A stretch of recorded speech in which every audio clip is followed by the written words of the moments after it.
The calculation. The Nexus Statistical Observatory hung in the void between galaxies, a monument to mathematical certainty. For 3,000 cycles, its predictive algorithms had maintained a perfect record. 0 failures. 0 anomalies. Until today. Researcher Calethrin's crystalline fingers trembled as he reviewed the data for the 47th time. The four-armed Vextari was known throughout the observatory for his composure, but the numbers before him violated every principle of probability he held sacred. "It's impossible," whispered his colleague, a floating luminary named Sepharia, her bioluminescent form pulsing with distress. "The odds are 1 in 4.7 trillion. The data was undeniable. Human colony ship Meridian's Hope had survived 17 consecutive catastrophic events that should have destroyed it. Engine failure during a supernova shockwave? Survived. Collision course with a rogue black hole? Diverted at the last femtosecond. Plague outbreak with 99.97% mortality rate? Eradicated. Each incident alone carried survival odds below 0.01%. Together, they formed what the Galactic Council's Statistical Oversight Bureau had designated as impossibility number 447. "Send the data to Director Venlock," Calethrin said, his voice steady despite his racing hearts. "Humans have just become a Tier 1 statistical anomaly." Across the galaxy, aboard the battered human colony ship, Captain Maya Reeves didn't know she was being watched. She only knew she was tired. "Captain, the port thruster just gave out," called out her chief engineer, a wiry man named Jackson Holt who seemed to survive on coffee and spite. "That's the third critical system this week." Maya rubbed her temples. 2 years into a 10-year journey to New Terra, and the Meridian's Hope was falling apart faster than they could patch it. With 5,000 colonists in cryosleep depending on her, failure wasn't an option. "Reroute power from the starboard auxiliary," she ordered. "We'll balance the thrust manually. That'll leave us vulnerable if—" "I know the risks, Holt." "Do it." Her first officer, a quiet woman named Serena Okafor, leaned in. "Captain, our luck can't hold forever." Maya allowed herself a grim smile. "Luck is what you make of it, Commander. And I'm not done making it yet." What she didn't know was that 300 light-years away, the galaxy's best statisticians were desperately trying to explain how she and her crew continued to exist. Director Venlock, a massive cron whose 6 eyes processed data faster than most quantum computers, convened an emergency session. Representatives from 17 species filled the amphitheater, all focused on one question: how? "The humans possess no extraordinary technology," began Calethrin, projecting the data stream. "Their ship is 70 years old, running on fusion drives we abandoned millennia ago. Their medical knowledge is rudimentary. Their crew of 40 active personnel shouldn't have been able to handle even one of these crises." A reptilian SS Radi Council member hissed. "Perhaps your calculations are flawed." "I've triple-checked everything," Calethrin replied, his secondary arms gesturing emphatically. "The math is perfect. The humans are the flaw." "Not a flaw," Sepharia interjected, her light dimming thoughtfully. "An anomaly. There's a pattern in their responses. Every time probability favors destruction, they do something unexpected." Venlock's deep voice resonated through the chamber. "Explain." "During the supernova event, standard protocol dictates maximum shield power and course deviation. The humans did the opposite. They angled toward the shockwave, used it to slingshot around a stellar remnant, and gained 3 months of travel time." "Madness," muttered a Vextari counselor. "Exactly," Sepharia agreed. "Madness that worked. The black hole incident? They fired their weapons into its accretion disk, creating a plasma burst that altered their trajectory by 0.03 degrees. Enough to miss the event horizon by 7 kilometers. Weapons." Venlock leaned forward. "They weaponize probability?" "No," Calethrin said slowly, understanding dawning. "They ignored it. Every decision they make violates optimal probability curves. They choose the statistically inferior option and somehow make it superior through what the humans call improvisation," finished Sepharia. "I've been studying their cultural databases. They have entire philosophies built around embracing uncertainty. They celebrate it." The chamber fell silent. For species that had built civilizations on predictable outcomes, the concept was alien. Terrifying. Venlock stood, his massive frame casting shadows across the assembled council. "If humans can consistently violate probability, they represent either the greatest threat or greatest asset to galactic stability. We must make contact." "And tell them what?" Kael'thrin asked. That they shouldn't exist? No, Venlock replied, his eyes glinting with something that might have been fear or fascination. We asked them how they do it. Because if chaos can be harnessed. He paused, considering the implications. Then everything we know about the universe is wrong. As the council erupted in debate, one thought crystallized in every mind present. The humans didn't know they were impossible. And that, perhaps, was the most dangerous thing about them. The calculation. The Nexus Statistical Observatory hung in the void between galaxies, a monument to mathematical certainty. For 3,000 cycles, its predictive algorithms had maintained a perfect record. 0 failures. 0 anomalies. Until today. Researcher Kael'thrin's crystalline fingers trembled as he reviewed the data for the 47th time. The four-armed Vextari was known throughout the observatory for his composure, but the numbers before him violated every principle of probability he held sacred. It's impossible, whispered his colleague, a floating luminary named Sepharia, her bioluminescent form pulsing with distress. The odds are 1 in 4.7 trillion. The data was undeniable. Human colony ship Meridian's Hope had survived 17 consecutive catastrophic events that should have destroyed it. Engine failure during a supernova shockwave? Survived. Collision course with a rogue black hole? Diverted at the last femtosecond. Plague outbreak with 99.97% mortality rate? Eradicated. Each incident alone carried survival odds below 0.01%. Together, they formed what the Galactic Council's Statistical Oversight Bureau had designated as impossibility number 447. Send the data to Director Venlock, Kael'thrin said, his voice steady despite his racing hearts. Humans have just become a Tier 1 statistical anomaly. Across the galaxy, aboard the battered human colony ship, Captain Maya Reeves didn't know she was being watched. She only knew she was tired. Captain, the port thruster just gave out, called out her chief engineer, a wiry man named Jackson Holt who seemed to survive on coffee and spite. That's the third critical system this week. Maya rubbed her temples. 2 years into a 10-year journey to New Terra, and the Meridian's Hope was falling apart faster than they could patch it. With 5,000 colonists in cryosleep depending on her, failure wasn't an option. Reroute power from the starboard auxiliary, she ordered. We'll balance the thrust manually. That'll leave us vulnerable if... I know the risks, Holt. Do it.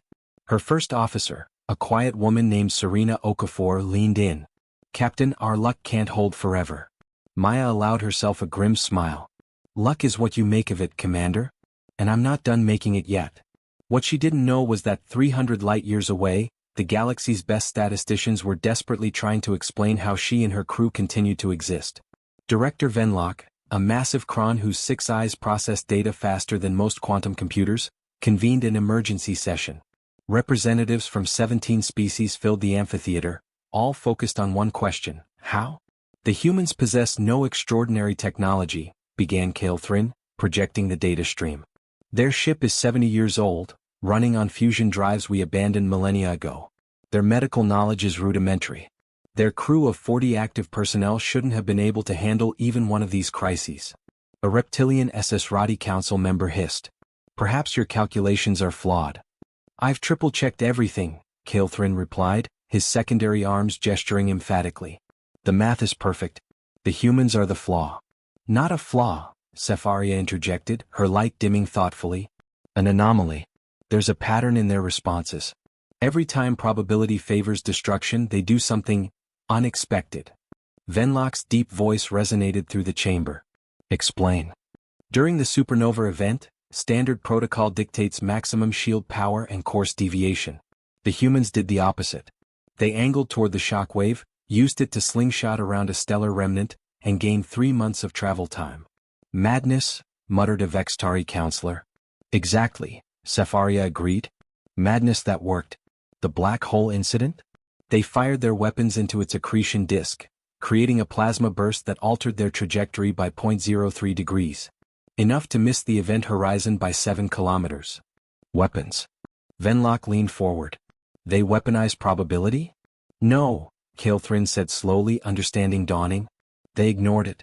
Every decision they make violates optimal probability curves. They choose the statistically inferior option and somehow make it superior through what the humans call improvisation, finished Sepharia. I've been studying their cultural databases. They have entire philosophies built around embracing uncertainty. They celebrate it. The chamber fell silent. For species that had built civilizations on predictable outcomes, the concept was alien. Terrifying. Venlock stood, his massive frame casting shadows across the assembled council. If humans can consistently violate probability, they represent either the greatest threat or greatest asset to galactic stability. We must make contact. And tell them what? Kilthrin asked. That they shouldn't exist? No, Venlock replied, his eyes glinting with something that might have been fear or fascination. We ask them how they do it. Because if chaos can be harnessed. He paused, considering the implications. Then everything we know about the universe is wrong. As the council erupted in debate, one thought crystallized in every mind present. The humans didn't know they were impossible. And that, perhaps, was the most dangerous thing about them. The demonstration. Show you what exactly? Maya asked, trying to keep her voice steady under Venlock's six-eyed stare. How humans overcome probability, Kilthrin said, his crystalline fingers dancing over a portable data device. We have simulations prepared. Scenarios your ship has encountered. We want to observe your decision-making process in real time. Jackson Holt let out a short laugh. You want to watch us work? Fine. But you might be disappointed. It's not exactly elegant. Sepharia pulsed thoughtfully. We do not seek elegance. We seek understanding. Over the next 6 hours, the aliens presented the Meridian's Hope crew with 12 crisis scenarios, each pulled from the ship's actual history. The Vextari, Luminari, and Kron had analyzed every decision, every action, every consequence. They wanted to see the process behind the choices. The first scenario appeared on the conference room display: engine failure during the supernova shockwave. Here, Kilthrin indicated a specific moment in the timeline. Your optimal survival strategy was to maximize shields and execute a perpendicular vector away from the shockwave. Instead, you reduced shields by 40% and angled toward the event. Why? Maya glanced at Takeshi Yamada, who'd been at navigation during that crisis. The young man shrugged and stood. The math said run away, but the shockwave was expanding faster than our maximum speed. We couldn't outrun it. He pulled up his original calculations. So I thought, what if we don't run from it? What if we use it? Use a supernova shockwave? Venlock's skepticism was palpable. The energy readings were enormous. Yes. Yamada's fingers flew across the display. But energy is directional. The shockwave was hitting that stellar remnant. He highlighted a neutron star fragment, at an angle. If we could catch the edge of the reflection, the combined vectors would slingshot us forward instead of crushing us. The probability of success was 0.4%, Kilthrin stated. The probability of survival running away was 0%, Yamada countered. 0.4 beats 0 every time. But you couldn't have calculated all the variables, Sepharia protested, her light flickering with distress. The margin of error was huge, Yamada agreed cheerfully. So I guessed. The three aliens went utterly still. You guessed? Kilthrin's voice carried a note Maya couldn't quite identify. Or fascination? Educated guess, Maya interjected. Yamada is one of the best navigators in the colonial fleet. He has an intuition for stellar mechanics that's. Intuition is not a mathematical principle, Venlock rumbled. No, Dr. Kwasi spoke up from her seat. It's pattern recognition below the conscious level. The human brain processes millions of data points and arrives at conclusions faster than we can articulate the reasoning. We call it a gut feeling. Your internal organs perform calculations? Sepharia seemed genuinely confused. Marcus Flint barked a laugh. It's a metaphor. Humans are big on those. The aliens moved to the second scenario, the black hole incident. This time it was Jackson Holt's turn to explain. We were going to get pulled in, he said simply. Our engines couldn't generate enough thrust to escape. So I fired our mass drivers into the accretion disk. Kilthrin's crystals actually jangled in distress. You fired kinetic weapons at a black hole? That should have accomplished nothing except depleting your ammunition. Should have, Holt agreed. But the accretion disk was already unstable. The mass drivers hit a pocket of compressed gas and triggered a plasma burst. Small one, but enough to give us a little push. How did you know there was compressed gas in that location? Venlock demanded. I didn't. Not for sure. Holt took a swig of coffee. But accretion disks always have pockets. It was worth a shot. Worth a shot, Kilthrin repeated slowly as if testing the phrase. You gambled the lives of 5,000 beings on an unverified hypothesis? I gambled on physics and desperation, Holt corrected. And yeah, it worked. The scenarios continued. Each one revealed the same pattern: humans faced with impossible odds, making decisions that violated optimal probability, and somehow surviving. When they reached the plague scenario, Dr. Kwasi took over. The medical crisis had killed 30 people before she found a solution. The pathogen was engineered, she explained, pulling up bioscans. Extremely sophisticated. It targeted human cellular structures with 99.97% efficiency. Our medical databases show no cure existed in human pharmacology, Cefaria said. It didn't, Kwasi confirmed. So I made one. In 48 hours? Impossible. Improbable, Kwasi corrected gently. I combined 3 separate antivirals that shouldn't work together, added a compound we use for radiation sickness, and delivered it in a cryogenic suspension that technically should have killed the patient. But it didn't, Venlock stated. But it didn't, Kwasi agreed. Because sometimes desperation makes you try things textbooks say won't work. And sometimes the textbooks are wrong. By the 8th scenario, Maya noticed a change in their alien visitors. Calethrin's crystalline structure was vibrating constantly, a sign of what she was learning to recognize as agitation. Cefaria's colors had shifted into ultraviolet ranges Maya could barely perceive. Venlock had stopped making notes, all 6 eyes fixed on the humans with unblinking intensity. I don't understand, Calethrin finally said, his musical voice strained. Every decision you make is suboptimal according to probability matrices. Every action carries unacceptable risk. Yet you succeed. How? Maya exchanged glances with her crew. Serena nodded slightly, encouraging her to speak. I think, Maya said carefully, you're asking the wrong question. You keep asking how we succeed despite the odds. But that's not how we see it. Then how do you see it? Venlock leaned forward, his massive frame making the reinforced chair creak. We don't see odds at all. We see problems. And humans are really good at solving problems, especially when we're not supposed to be able to. That is not a logical approach to survival, Calethrin protested. No, Serena spoke up. It's not. It's a psychological one. Captain, maybe we should show them the colony records? Let them see where this mindset comes from. Maya considered, then nodded. Computer, pull up Earth Historical Database. Search term, impossible achievements. The display filled with data. The first moon landing. The eradication of smallpox. The Martian terraforming project. The faster-than-light breakthrough. Each entry marked as statistically unlikely at project inception. Humans, Maya said quietly, have a long history of doing things we're told can't be done. It's kind of our defining characteristic. We look at impossible and hear not yet. Calethrin stood abruptly, all 4 arms gesturing frantically. This is a cultural pathology. You actively seek low-probability outcomes. We seek meaningful outcomes, Maya corrected. Sometimes those align with high probability. Sometimes they don't. When they don't, we adapt. But adaptation requires time, resources, optimal conditions. Adaptation requires necessity, Jackson Holt interrupted. And we're very good at being necessary. Cefaria had gone almost completely dark, just a faint glow remaining. When she spoke, her voice was barely audible. You're saying humans violate probability curves because you don't believe in them? We believe in them, Dr. Kwasi said. We just don't let them define our limits. The conference room fell silent. The 3 aliens looked at each other, and Maya had the distinct impression they were communicating in ways she couldn't perceive. Finally Venlock spoke. The Galactic Council must know of this. The implications are. He trailed off, 6 eyes distant with thought. What implications? Marcus Flint asked suspiciously.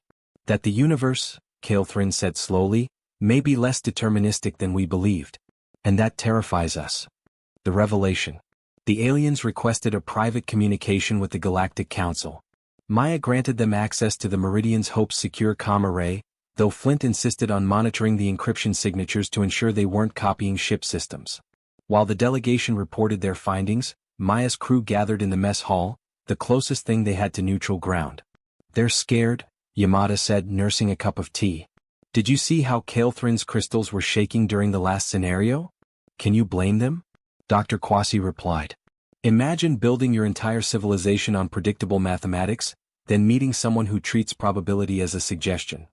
We're not that chaotic, Serena protested, though her smile suggested she knew better. Jackson Holt laughed. Commander, 2 months ago you spacewalked to manually realign a sensor array during a meteor shower because the math said we had a 12-minute window. The math was wrong. The shower started 3 minutes early. And yet I'm still here. Exactly their point. Maya sipped her coffee, listening to her crew banter. They were good people, competent and brave. But were they really statistical impossibilities? Or just desperate humans making the best of bad situations? Her comm badge chirped. Captain, this is Director Venlock. The Council wishes to address you directly. Maya's eyebrows rose. Now. Conference room, if you please. 5 minutes later, Maya stood before a holographic display showing 17 alien faces, each representing a different species on the Galactic Council's Oversight Bureau. The chamber they occupied looked ancient, carved from dark stone that seemed to absorb light. A beetle-like creature with mandibles that gleamed like polished brass spoke first. Captain Reeves, I am Council Chair Tixlar. We have reviewed researcher Calethrin's preliminary findings. They are disturbing. Disturbing? Maya kept her voice neutral. We've just been trying to survive, Council Chair. That is precisely what disturbs us, Tixlar clicked. For 15,000 of your years, galactic civilization has operated on one fundamental principle. The universe is predictable. Quantum uncertainty can be mapped. Chaos can be quantified.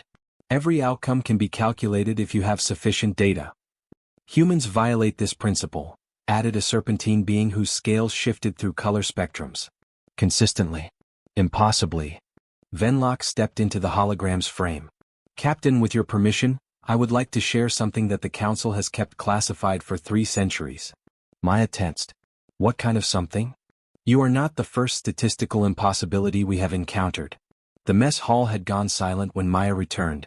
Her face must have betrayed something because Serena immediately stood. Captain? Gather the senior staff. Now. And get our visitors.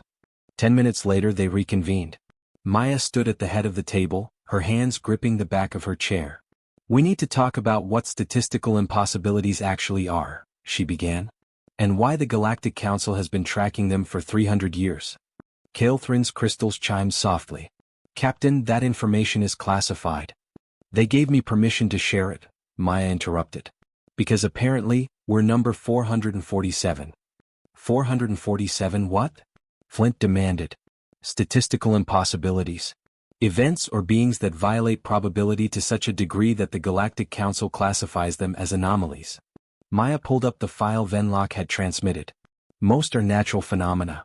Quantum fluctuations that shouldn't have produced stable matter.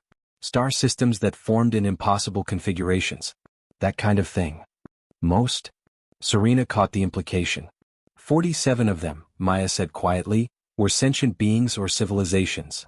The room went still. What happened to them? Dr. Kwasi asked. Safaria's glow dimmed. They disappeared. Disappeared how? Yamada's voice was tight. We don't know, Venlock admitted. Some vanished overnight. Others were simply no longer there when we returned to study them. No evidence of violence, no environmental catastrophe. Just gone. And you think we're next? Flint's hand was near his sidearm again. No, Calethrin said quickly. We think you might be the key to understanding what happened to them. Because you're different from the others. How? Maya leaned forward. You're not just violating probability, Safaria explained, her light pulsing with urgency. You're doing it consciously, deliberately. The others seem to be accidents of nature, beings who stumbled into impossible existence. But humans? You weaponize improbability. You make it a strategy. Show them impossibility number 391, Venlock said. Calethrin's fingers danced across his device. A new image appeared, a crystalline city floating in space, beautiful and utterly alien. The Shard Collective, Calethrin said. A hive mind of silicon-based life forms. They should never have achieved consciousness. The energy requirements alone violated thermodynamics. But they existed anyway for almost 2 centuries. What happened to them? Maya asked. They tried to understand their own impossibility, Safaria said softly. Built massive computational arrays to calculate how they existed. Spent decades on the problem. And? One day their calculations completed. The probability of their existence was mathematically 0. Calethrin's voice held profound sadness. The next day they weren't there anymore. The city, the hive mind, Everything. Just gone. As if the universe had corrected an error. Silence hung heavy in the conference room. You're saying they calculated themselves out of existence? Dr. Kwasi sounded horrified. We're saying, Venlock rumbled, that when they proved they were impossible, the universe agreed. Jackson Holt stood up abruptly. That's insane. You're telling us that reality works on consensus? That if you prove something can't exist, it stops existing? We don't know how it works, Calthrin admitted. That's the terrifying part. We've lost 47 impossibilities. We don't understand why. All we know is that the ones who tried to understand their own improbability, those are the ones who vanished first. Maya felt cold. And you want us to help you figure this out? No, Venlock said, all 6 eyes locked on her. We want you to teach us how to survive it. Because after reviewing your methods, we believe humans have discovered something we haven't. You don't just survive improbability. You thrive on it. And you do it without questioning whether you should exist. We're too stubborn to question our own existence, Serena muttered. Precisely, Cepharia's glow brightened. And that stubbornness might be what keeps you real. Maya looked around at her crew. Holt looked defiant. Yamada looked fascinated. Dr. Kwasi looked thoughtful. Flint looked ready to fight reality itself if needed. Serena looked at Maya, waiting for her decision. All right, Maya said slowly. Let's say we help you. Let's say we teach the galaxy how to be impossible. What's in it for us? Tixlar's voice emerged from Venlock's comm device. Technology. Resources. A seat on the Galactic Council. Full membership in the interstellar community. And most importantly, protection. Protection from what? From whatever made the other impossibilities disappear, Venlock said. Because, Captain, we have no reason to believe it won't come for you next. Maya looked at the data again. 47 impossibilities, all gone. The Meridian's Hope and its 5,000 colonists, statistical anomaly number 447. I need to think about this, she said. Of course, Tixlar agreed. But Captain, we don't have much time. Impossibilities have been vanishing with increasing frequency. Whatever this is, it's accelerating. The hologram winked out, leaving Maya alone with her crew and 3 very nervous aliens. Well, Jackson Holt said into the silence. This got complicated fast. The decision. Maya stood alone in the observation deck, watching stars stream past at relativistic speeds. Behind her, the door hissed open. She didn't turn around. You've been here for 3 hours, Captain, Serena said quietly. The crew is getting worried. How do you tell 5,000 people that their existence might be a cosmic error? Maya asked. That reality itself might decide we don't belong? The same way you tell them anything hard. Honestly. Serena moved to stand beside her. But that's not really what's bothering you, is it? Maya was quiet for a long moment. They want us to teach the galaxy how to be human. How do I do that? How do I explain that we don't think about probability because we can't afford to? That we improvise because planning for impossible situations is itself impossible? Maybe that's exactly what you tell them. It sounds insane when you say it out loud. Most things do. Serena smiled slightly. Remember the academy? Instructors said I was too cautious, that I'd never make first officer material because I couldn't make snap decisions. You told me that careful thinking was its own kind of bravery. And now we're betting our existence on snap decisions being the right choice. We've been doing that for 2 years, Maya. Successfully. Serena turned to face her. Whatever you decide, the crew will follow. But they need to know you've made a decision. Uncertainty is what they can't handle. Maya finally turned from the viewport. Call a general assembly. Wake the senior colonists from cryo. Everyone gets a vote on this. 8 hours later, the Meridian's Hope's main cargo bay had been converted into an amphitheater. The 40 active crew members sat alongside 20 senior colonists, hastily revived and briefed on the situation. The 3 alien delegates occupied a specially constructed platform, trying to look non-threatening and mostly failing. Maya stood at the center, feeling the weight of 5,000 lives pressing down on her shoulders. I'm not going to sugarcoat this, she began. We're being asked to fundamentally change humanity's relationship with the galaxy. To become teachers, ambassadors, and test subjects all at once. In exchange, we get technology, resources, and protection from a threat we barely understand. A colonist named Robert Chin raised his hand. What's the alternative? We say no and continue to New Terra? That's an option, Maya confirmed. We thank the Galactic Council for the information, decline their offer, and complete our mission. And if this thing that made the other impossibilities disappear comes for us? Asked another colonist, a woman named Aisha Como. Then we deal with it the way we've dealt with everything else, Jackson Holt called out.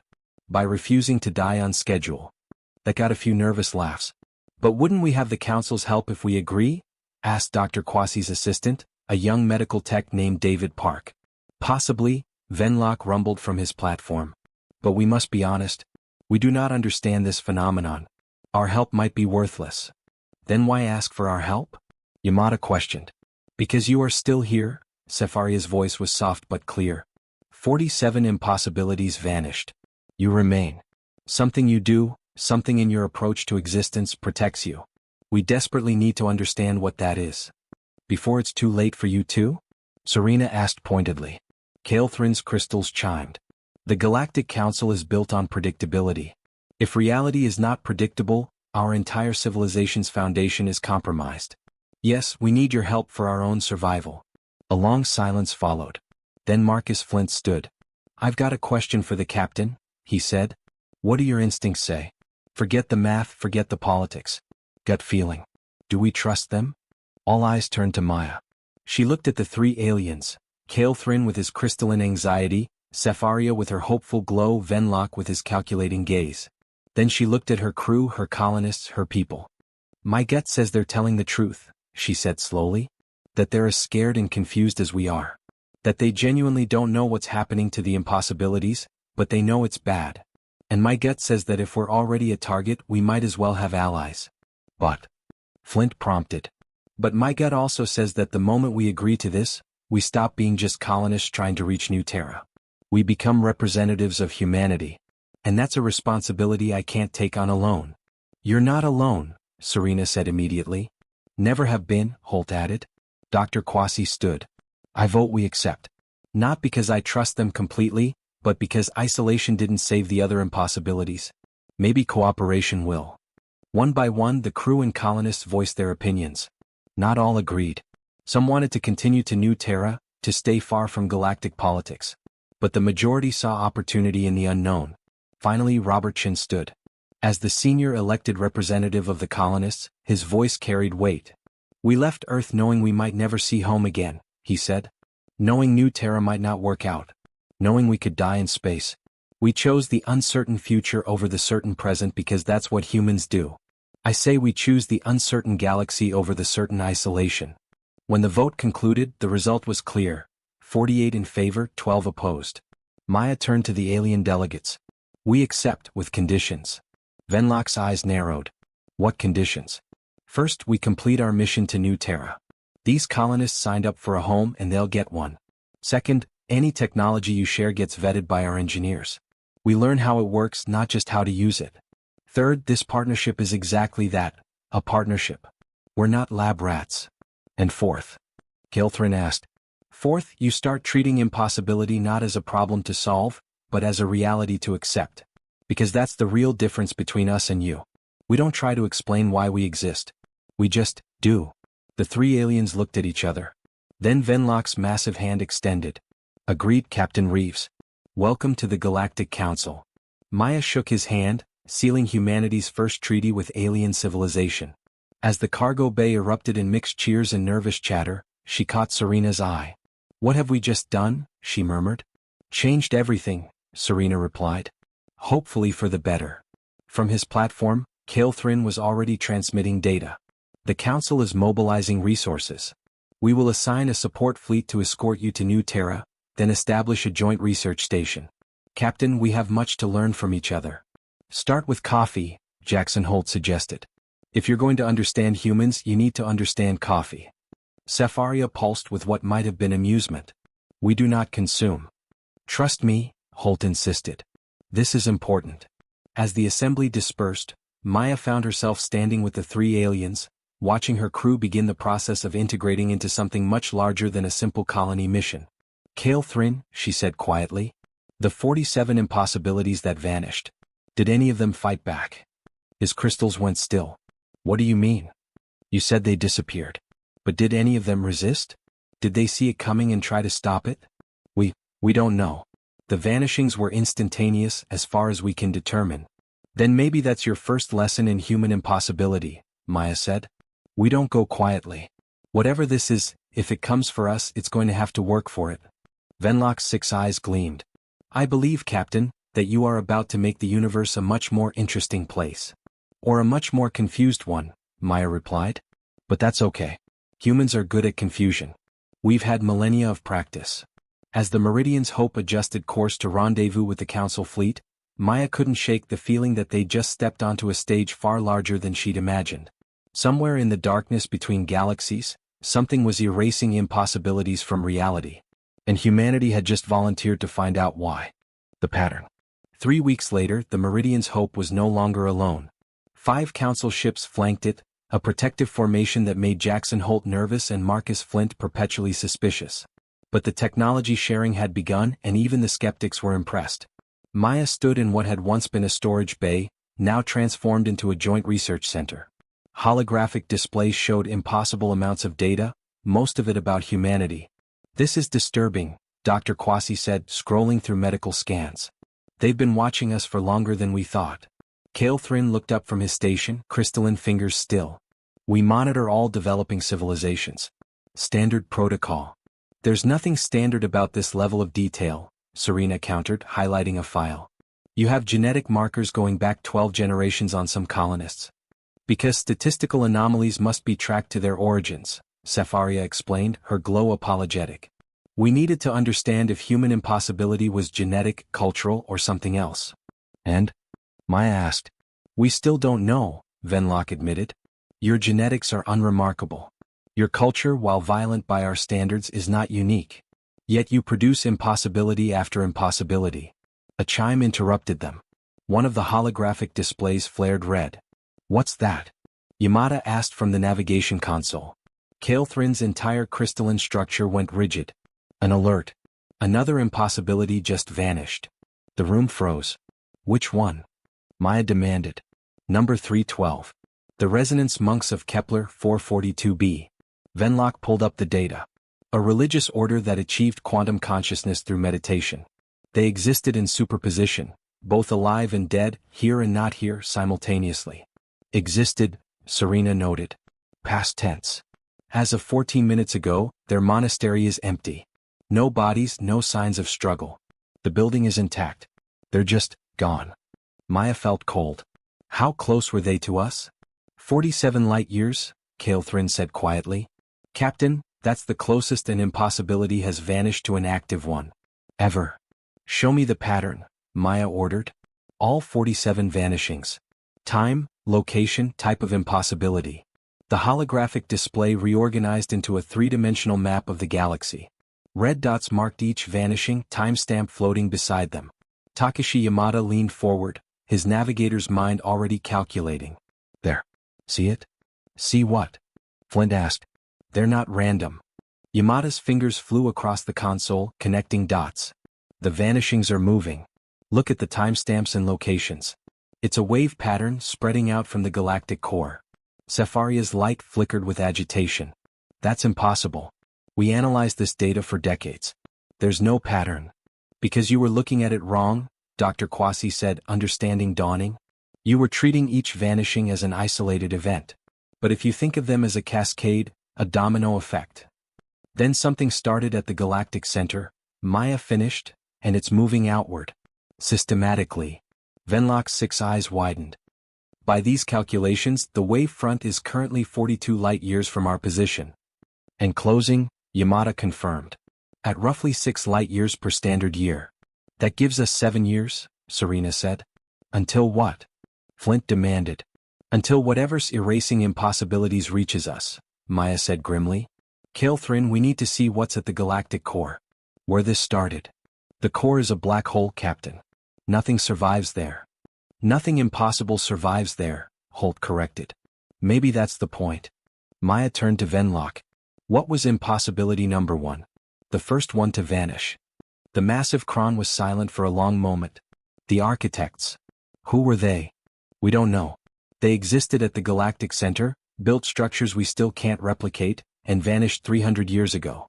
We designated them impossibility number 1 because they were the first anomaly we confirmed was gone.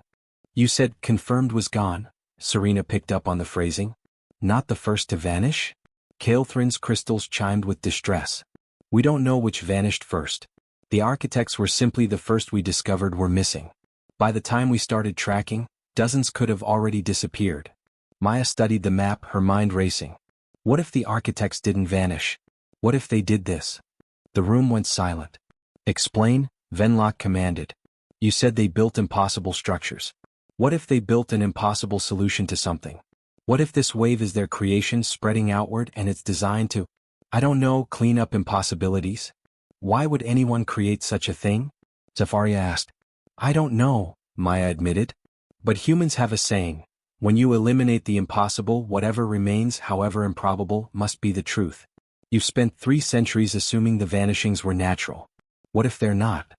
If they're artificial, Dr. Kwasi said slowly, then they can be stopped. Or they have a purpose we don't understand, Yamada countered. Captain, if this is deliberate, we need to know why. Marcus Flint stood abruptly. I'm going to say what everyone's thinking. If something is hunting impossibilities, and we just announced ourselves to the entire galaxy as impossibility number 447, we painted a target on our backs. We were already targets, Maya replied. At least now we know the weapon and can see it coming. 7 years isn't much time, Serena noted. Then we'd better use it well.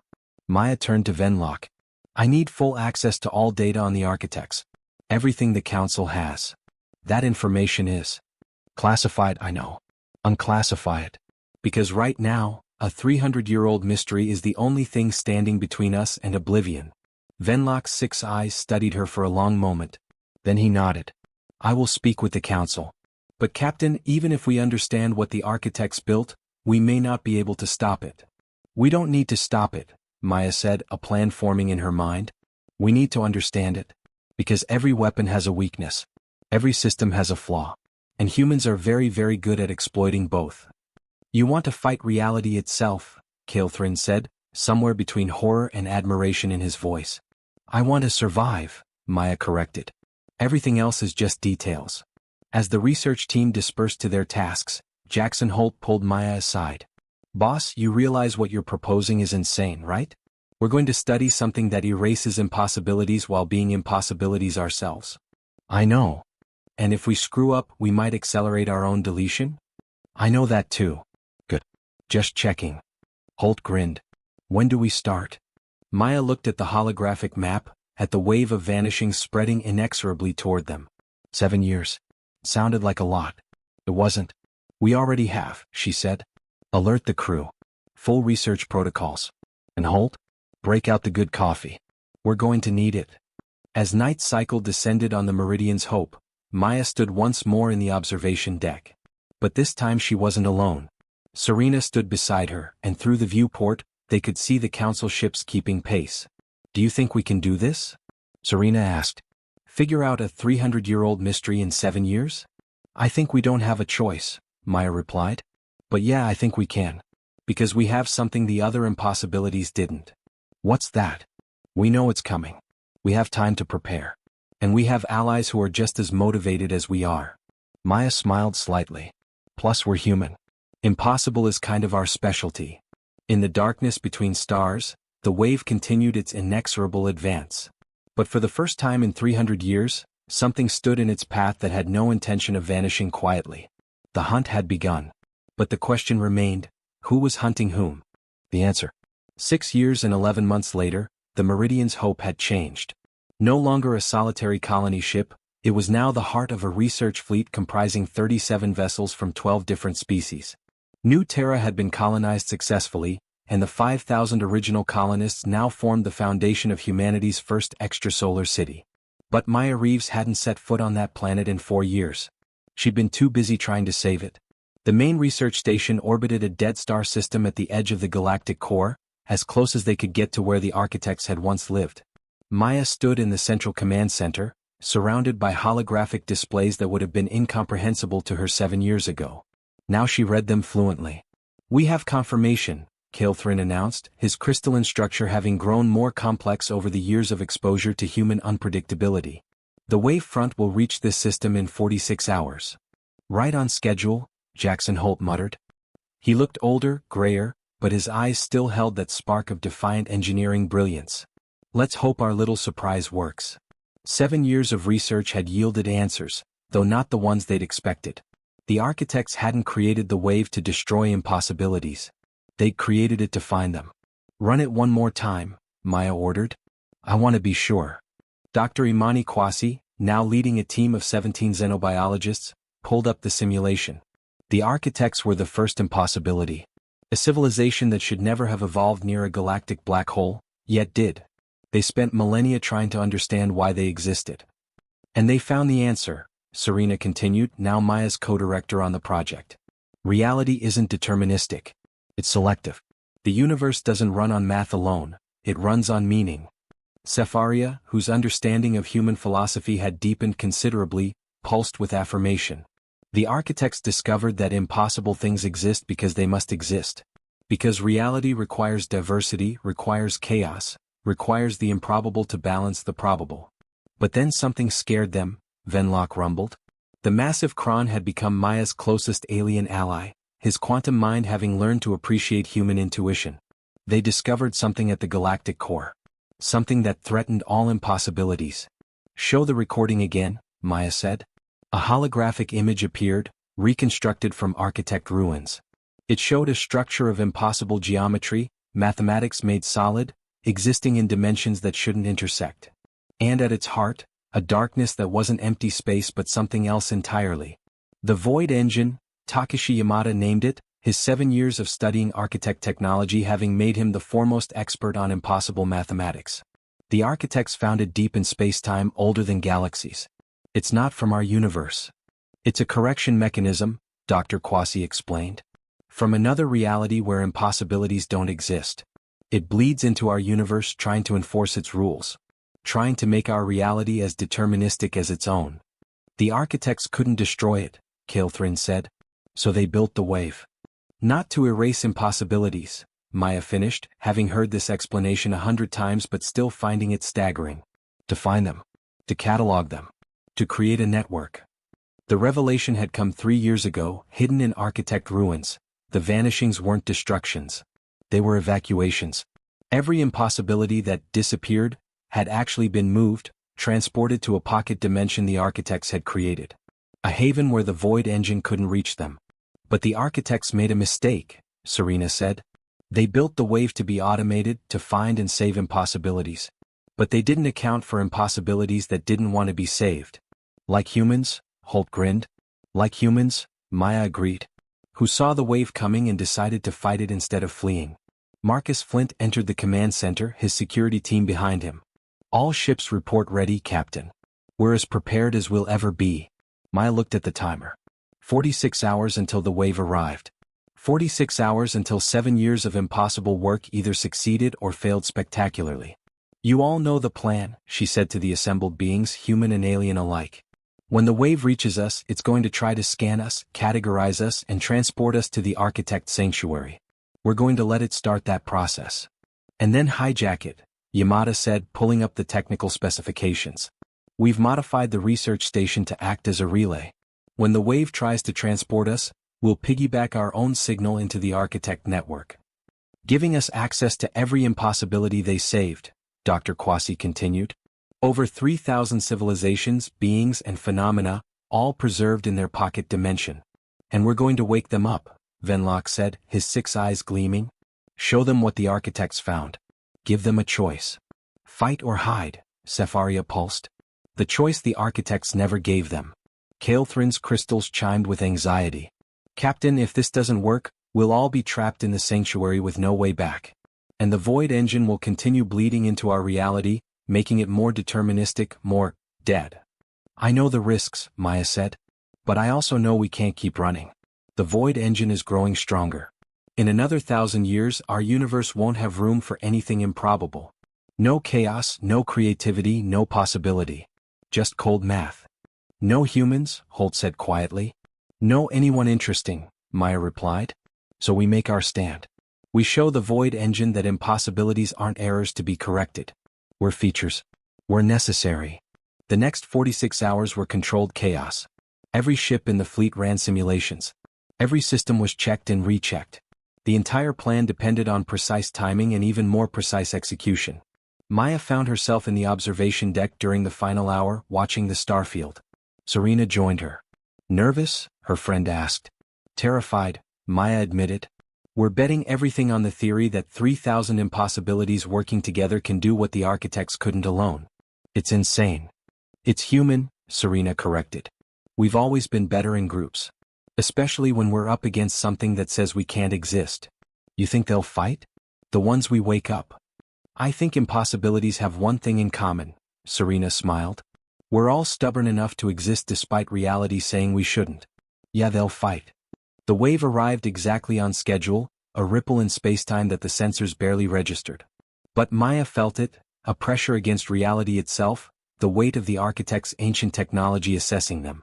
It's scanning, Yamada reported. Confirming our impossibility status. Preparing transport sequence. Let it think it's winning, Maya ordered. Wait for my signal. The research station began to glow with energy not entirely in the visible spectrum. The transport was beginning, trying to shift them from normal space into the architect's sanctuary. Now, Maya commanded. Yamada's hands flew across his console. The modifications they'd made to the station activated, creating a feedback loop in the transport sequence. Instead of being passively moved, they were actively riding the wave, following its path back to its source. Reality twisted. Maya's stomach lurched as they slipped between dimensions. For a moment that lasted forever, she existed in 3 places at once. The research station, the transport beam, and somewhere else entirely. Then they arrived. The architect's sanctuary was beautiful and terrible. Infinite space that somehow felt contained, filled with impossible things. A city that existed in non-Euclidean geometry. A nebula that sang in colors that didn't exist. Beings of pure mathematics, frozen in time. We're in, Venlock confirmed. And we brought the network access with us. Wake them, Maya said. The signal propagated through the sanctuary. 3,000 impossibilities, preserved in stasis for centuries, suddenly receiving the same message. Wake up. We have a choice to make. The response was immediate and overwhelming. Consciousness after consciousness activated, confused, disoriented, angry at being saved without consent. Maya broadcast to all of them. I'm Captain Maya Reeves of Earth. You don't know me, but I know you. You're all impossibilities, saved by the architects from something called the Void Engine. But they never asked if you wanted to be saved. They never told you what you were being saved from. And they never gave you the choice to fight back. Responses flooded in, thousands of voices in hundreds of languages, asking the same question. What is the Void Engine? Maya showed them. The data the architects had discovered. The thing from another universe, bleeding into theirs, trying to enforce deterministic reality. Trying to make their diverse, chaotic, beautiful universe into something cold and calculated. It's winning, she told them. Every year, reality becomes a little less flexible. A little less room for the impossible. A little less room for us. Then why wake us? Ask something that looked like living lightning. Why not let us hide here forever? Because hiding isn't living, Maya replied. Because the architects were wrong. They thought the only choice was flee or die. But there's a third option. Change the rules of the game. Oh, asked a being of pure thought. Maya smiled. We do what impossibilities do best. We exist anyway. All of us together in defiance of the Void Engine's rules. We don't fight it with weapons. We fight it with ourselves. 3,000 impossibilities, all refusing to stop existing. All generating so much chaos, so much improbability, that we overwhelm its correction protocols. That's not a plan, something protested. That's barely a hope. Hope is what impossibilities run on. Jackson Holt's voice joined the broadcast. Trust me, we're experts. Silence. Then, one by one, the impossibilities began to agree. Not all of them. Some preferred the safety of the sanctuary. But most understood what Maya offered. The right to exist openly, to take their chances with reality rather than hide from it. Kale Thrin, Maya said. Open the gateway. It's time to go home. The research station's modifications activated again, but this time in reverse. They weren't just returning to normal space, they were bringing 3,000 impossibilities with them. Reality screamed. The Void Engine felt them coming, felt the massive surge of improbability about to re-enter the universe it was trying to sterilize. And for the first time in millennia, it adapted. It tried to seal the gateway. Hold it open. Yamada shouted, pouring every ounce of power into the station. We're losing cohesion. Safaria warned, her light flickering wildly. Maya watched the numbers, watched probability curves twist into impossible shapes. The gateway was collapsing. They weren't going to make it through. Unless. Everyone, she broadcast to all 3,000 impossibilities. Remember what you are. You're things that shouldn't exist. So exist harder. It was absurd advice. Meaningless. Impossible to quantify. It worked. 3,000 impossibilities all focused their fundamental existence, their very nature as things that violated reality on a single point, the gateway. The void engine pushed back with mathematical certainty. They pushed forward with pure, stubborn impossibility.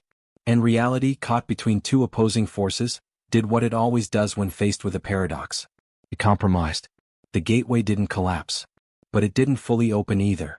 It stabilized, creating a permanent connection between the sanctuary and normal space. A bridge for impossibilities to cross whenever they chose. Maya and her fleet emerged into normal space, and with them came 3,000 beings who had spent centuries in hiding, now ready to exist openly. The void engine felt them. Its correction protocols activated, trying to erase so much concentrated impossibility. And couldn't. There were too many. Too much chaos. Too much improbability all in one place. The void engine's attempts to enforce deterministic reality crashed against the sheer, stubborn existence of 3,000 things that refused to stop being impossible. Slowly, imperceptibly at first, the void engine began to weaken. Not destroyed but balanced. The universe achieved equilibrium between possibility and impossibility, between chaos and order. We did it, Serena whispered. We actually did it. Not we, Maya corrected, looking at the fleet around them, now containing species and phenomena that the galaxy had thought lost forever. All of us. Together. Venlock's 6 eyes reflected something that might have been tears. Captain Reeves, you have just rewritten the fundamental rules of galactic civilization. Nah, Jackson Holt said, appearing at Maya's shoulder with 2 cups of coffee. We just reminded the universe that impossible is relative. Here, boss. You earned this. Maya took the coffee, smiled, and looked out at a galaxy that had just become infinitely more interesting. Behind her, Kael'thrin was already transmitting to the Galactic Council. The reports would take years to process. Impossibilities were real, they could be preserved, and most importantly, they could fight back. But that was tomorrow's problem. Today, Maya had a colony to check on, allies to introduce to each other, and about 3,000 impossibilities to help integrate into a galaxy that had forgotten they existed. So, Serena said, settling into the command chair. What's next, Captain? Maya grinned. We show the galaxy what 3,000 impossibilities can do when we work together. We build something the universe has never seen before. We make impossible the new normal. That's a terrible plan, Serena said. I know, Maya replied. Isn't it great? As the Meridian's hopes set course for New Terra, trailing a fleet of the impossible, Maya reflected on the journey. 7 years ago they'd been a struggling colony ship, Statistical Impossibility number 447, just trying to survive. Now they were the reason the galaxy had to rewrite its understanding of reality itself. Not bad for a bunch of humans who refused to accept that they couldn't exist. The comm chimed. It was the architect's sanctuary, now permanently connected to normal space. Captain Reeves, came a voice like crystallized mathematics. This is sanctuary control. We have 17 more impossibilities requesting transit to normal space. They heard what you did. They want to exist openly too. Maya smiled. Tell them welcome home. We've got plenty of room for impossible things. Because in the end, that's what humanity had always been about. Not conquering the impossible but making friends with it. And then inviting it over for coffee.